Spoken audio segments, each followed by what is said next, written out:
The IRS just issued their 2025 inflation adjustments, and these changes are going to help millions of Americans pay less taxes on their next return. The changes are going to allow you to earn more income at a lower tax rate. They increased our standard deduction. Capital gains can also be realized at a higher income and maintain a lower tax impact. And for those of you who love to save into your health savings accounts and retirement accounts, the inflation adjustments also help you to save more money while earning more income.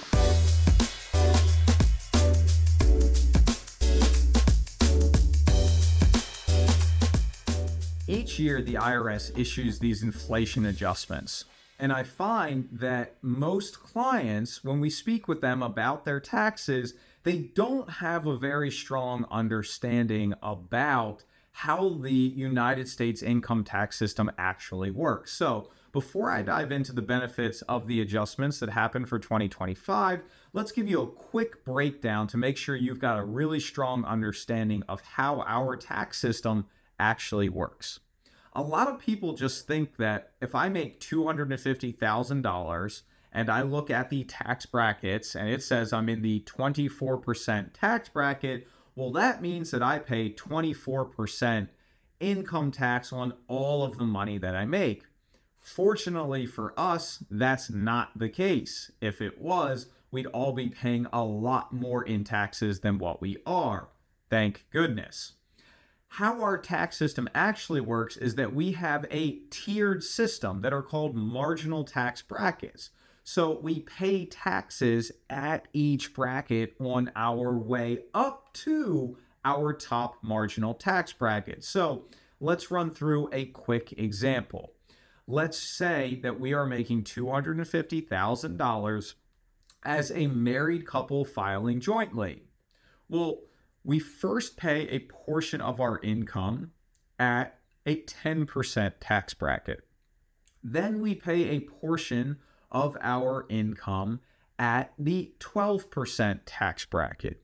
Then we pay a portion of our income at the 22% tax bracket.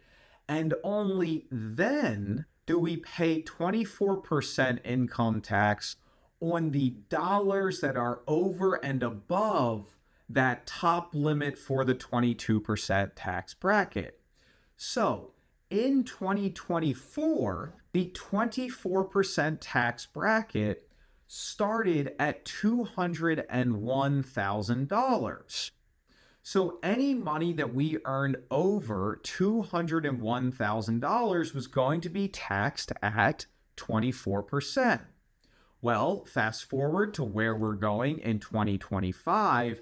Now, a married couple filing jointly is able to earn up to $206,000 before we have to start paying taxes at the 24% tax bracket. So, what does this look like going back to our example?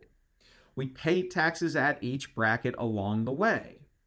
In 2024, if we earn $250,000, we have to take $250 minus $201, that's $49,000, we would pay 24% taxes on $49,000. And I'm using rough numbers for our examples here today. If now fast forward to 2025, now that 24% tax bracket starts at $206,000. So if we earn $250,000 again, 250 minus 206, that's $44,000. So now in 2025, we only have to pay 24% income taxes on $44,000 versus having to pay 24% income taxes on $49,000 like we did in 2024. So that's $5,000 less dollars of our hard-earned income that we have to pay 24% taxes on.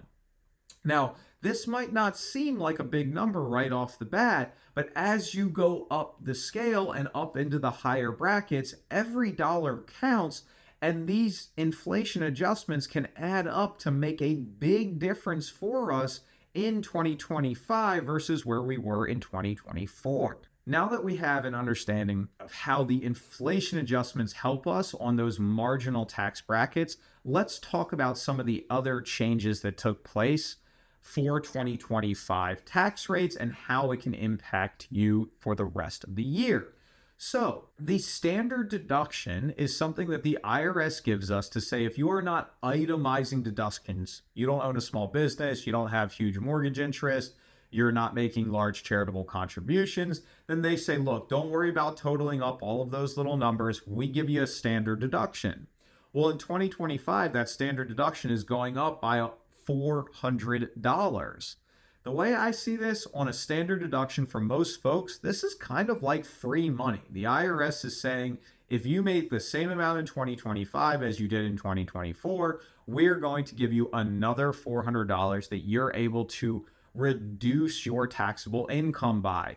Hey, we'll take it. To me, every dollar counts. $400 less that I have to pay taxes on. That's making money standing still.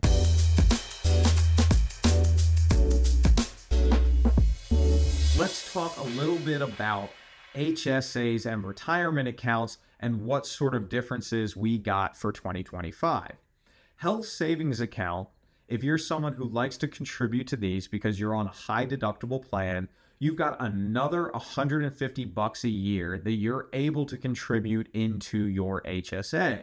So we went from $81.50 or $41.50 for single folks for annual total contribution limits up to $4,300 for single folks and $8,300 for married couples filing jointly.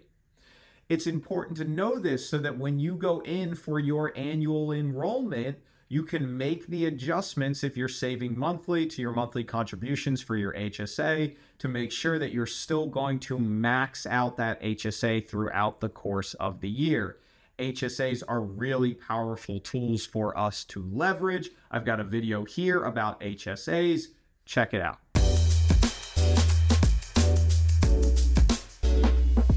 For those of you who love to save into your retirement accounts, how do these inflation adjustments help you? Well, just like we have adjustments to our marginal tax brackets, each year the IRS issues adjustments to the income limits for eligibility to contribute into certain retirement accounts.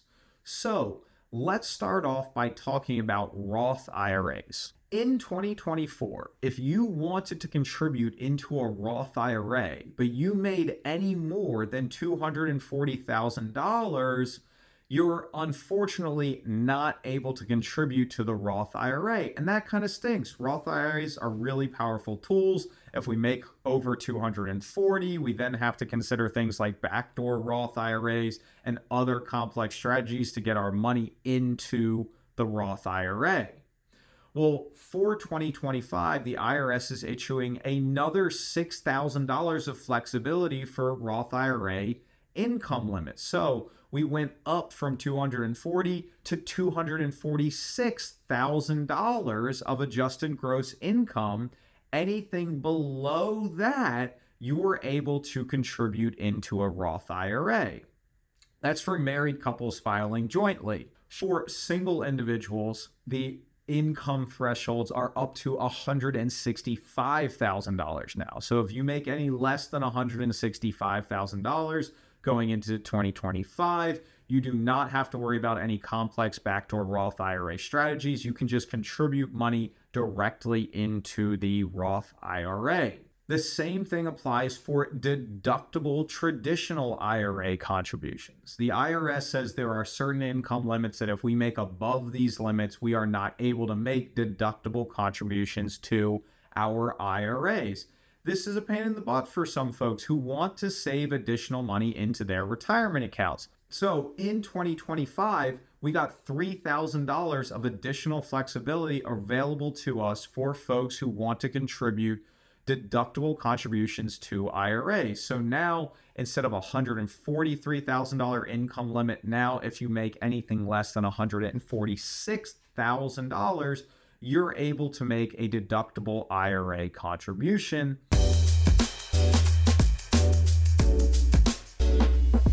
So far, we covered marginal tax brackets, HSAs, retirement accounts, and how those changes can help us out in 2025. Now to wrap up, let's talk a little bit about capital gains. Before we dive in, let's make sure everyone understands what capital gains are. Capital gains are referring to the money we make from selling an asset that we purchased at a prior period in time. So let's say last year we bought a stock, we paid $5 for it, and at least a year later, we went and sold the stock for $10. We had a gain of $5. Another example, a piece of real estate, you paid $100,000 a few years ago. Fast forward a few years, you're going to sell that property for $300,000. Now we have $200,000 of gain that is taxable that we have to deal with when it comes time for tax planning. So that's what capital gains are. As long as we have held the asset that we were selling for over a year, the IRS gives us different, more favorable tax brackets for those long-term capital gains to be taxed at. The inflation adjustments again come into play to help us here in 2025. In 2024, we could have up to $94,050 that would actually be taxed at a 0% capital gains tax rate. And I know this sounds wild. You're not sure, like, wait a minute, Rob, if I sell this asset, I make this amount of money, it's going to be taxed at 0% capital gains. Yes, that's correct. Up to $94,000 in 2024 was taxed at a 0% capital gains rate. Now, it doesn't mean that that total capital gain does not impact other income taxes, but for the capital gains themselves, we could have up to $94,000 that is taxed at 0%. Well, now for 2025, we're able to earn up to $96,000 of long-term capital gains that will be taxed at the 0% capital gains tax rate.